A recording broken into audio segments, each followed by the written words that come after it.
In my 33 years of professional experience, I have worked 50% of that time in the tendering departments of various consulting and construction companies.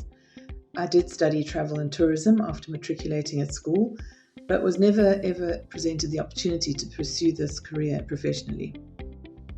When I was appointed by Nicholas O'Dwyer, I was ecstatic to find out that majority of my time would be spent on travel arrangements and booking travel for all the staff throughout the company.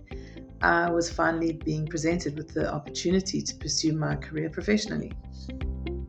I joined the company 9 years ago, progressing from technical assistant to document controller, then procurement, and now project engineering, supported by strong internal training and a great team. On a typical workday at the moment, I'm in the office working on project proposals, then design, calculations and management of international projects. Similarly to the UK, here in Australia, women only make up about 15 to 16% of the engineering workforce.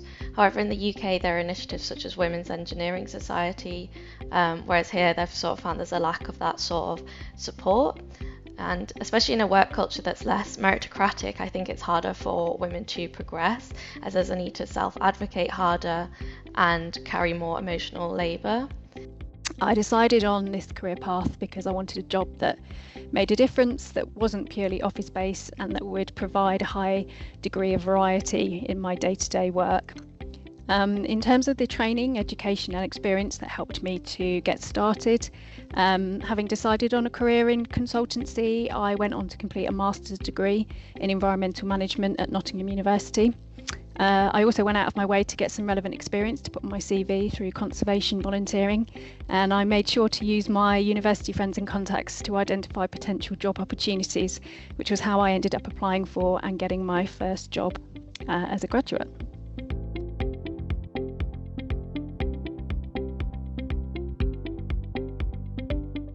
I've been in this role for over 3 years now, and I've been working for the construction industry for more than 5 years. And I think that to thrive in the construction industry, young women need to have a strategies that I can summarize in 5 points. Building strong relationship, continuous pursuing certification and education, developing resilience, seek mentorship, and prioritizing safety. By practically rebuilding these foundation elements, young women can successfully have a fulfilling career in the construction industry.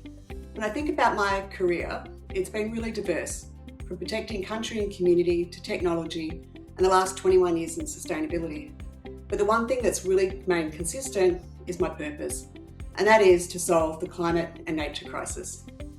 Leadership for me these days is about 3 big things. First, it's about health and well-being, being future fit leaders to show up every day and solve the really big problems. Then the second is about clarity and focus, and that is to really put all of the resources and effort behind moving those really big rocks. And the last is kindness. Let's follow our heart and expand our mindset and take care of our people.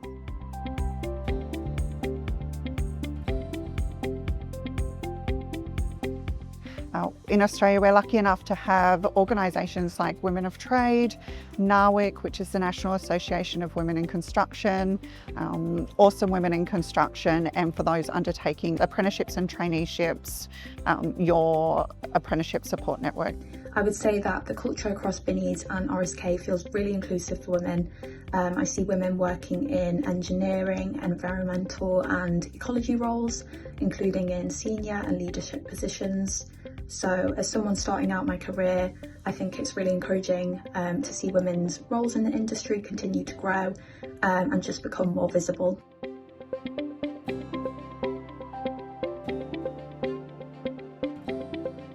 So this is International Women's Day. I'm hoping that we can continue to balance the scales by building workplaces where competence is assumed and everyone's voices are heard.